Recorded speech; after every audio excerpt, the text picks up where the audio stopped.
What it do, Durag Nation? Marvel Rivals just revealed the first in-game look at the new Winter Soldier and Cloak Dagger polarity skins arriving in the shop this week. We got an official Season 4 preview that teases the new heroes and maps arriving next month, plus a lot of drama as the devs finally address allegations that the game's matchmaking system is rigged. As usual, I'll respect your time and quickly tell you everything you need to know, so Hulk smash that like button or change it to a dislike if the video was dog water. Starting with the positive, if you want a free skin, it's once again time to tap in with the Will of Galacta campaign. This time players will be rewarded with free cosmetics for Mantis by watching rival streams on Twitch under the Marvel Rivals category. So if you like the skins or you're just a collector like me, connect your account on the Rivals website and grab them all by September 5th. For players looking to spend some units, as revealed on the roadmap, we're getting new skins this week in the shop for Winter Soldier and Cloak Dagger. These are original skins to Marvel Rivals that tie into the theme of the Phoenix versus Knull storyline, though there are comic connections. While Cloak Dagger never got the Phoenix, Dagger did briefly become a Symbiote host during the King in Black comic run after Flash Thompson lost it. In the polarity skin, however, Dagger has the Phoenix Force and Cloak has Symbiote armor. I'm sure there will be a lot of fan art dedicated to this new Dagger skin. Overall though, I think this is easily one of the best skins in the entire game, and as somebody who plays a lot of Cloak Dagger, this new skin was very much needed. The trailer also gives us a preview of the Phoenix Venom skin from the lore entry, which arrives next week. The Bucky Barnes polarity outfit is also very cool. He's wearing symbiote armor mixed with the Phoenix, and he looks more model after Blade's polarity costume. Bucky also kind of looks like Overhaul from My Hero Academia with the mask. The Winter Soldier is one of the few Marvel heroes who has never gotten either the Phoenix Force or a symbiote, so this one is purely a Marvel Rivals original, but still looks really good. The skins will be available in the shop on August 15th or August 14th at 10 p.m. if you're on the East Coast. We also got our first official preview of Season 4.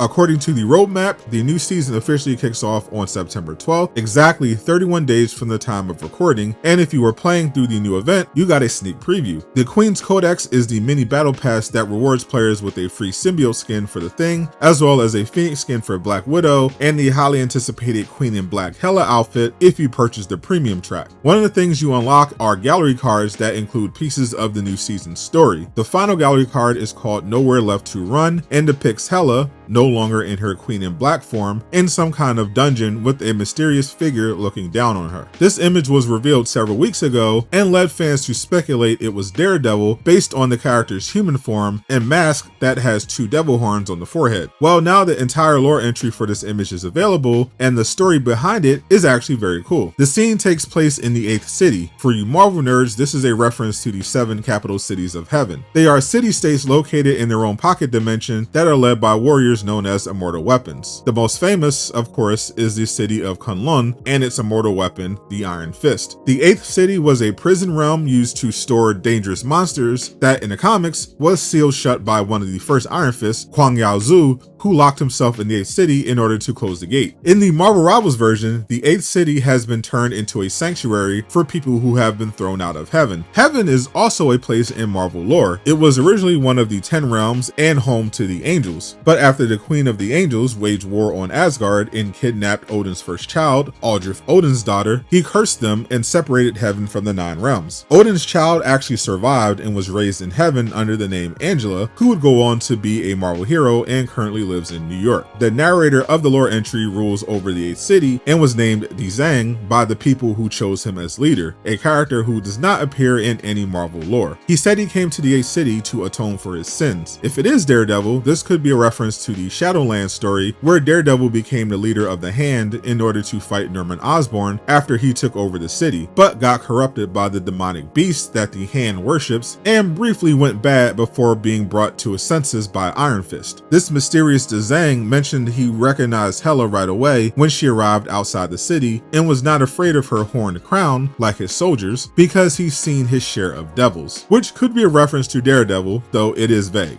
Dizang had Hela put in a prison cell with a mystic seal as a precaution, and she told her story about joining Knull, getting defeated by Blade, and running away out of fear Knull would punish her for failing. The last thing Dizang mentions is that while he doesn't plan on judging Hela, her own kin might come to deliver justice. Kin, of course, refers to family. We know her relations to Loki and Thor, but as I mentioned, since he references heaven, Angela, the real first child of Odin, could be the one he's referring to. In the comics, she does fight and defeat Hela, but only because she needed to save her lover Sarah from hell, and defeating the goddess of death was the only way to save her soul. So it seems Rivals is planning to take us to the heavenly cities for season 4, and with Iron Fist already on the roster, this likely means a Kunlun map. The location sounds amazing, but I really don't want another DPS added to the roster. We desperately need more healers and tanks. If it's Angela, they could easily make her a Vanguard like Emma, but Daredevil would almost certainly be a duelist. More reveals should be coming as we get closer to September. Marvel Rivals also got into some drama. While doing press as part of the mid-season finals of the $3 million Marvel Rivals Ignite esports tournament, our hero Guang did an interview and was asked about matchmaking in EOMM. If you're a Rivals player, you've probably heard this term thrown around by a streamer on a losing streak. It's also one of the most referenced reasons people give while review bombing Marvel Rivals on Steam. Engagement optimized matchmaking is a style of matchmaking algorithm that organizes matches with the intent of keeping players on the game longer, or engaged, rather than purely trying to pair them with players around their skill level. Players have been accusing Rivals of using this system as a way to explain why they have a 2-19 Spider-Man on their team during a rank-up game. Guang didn't go into specifics in the interview, but revealed the team will be releasing a video explaining how the matchmaking system works. But bad faith content farmers decided to lie and say he confirmed the game used EOMM, which spread across TikTok. This led to the official Marvel Rivals Twitter account posting a statement clarifying, once again, that the game does not use EOMM,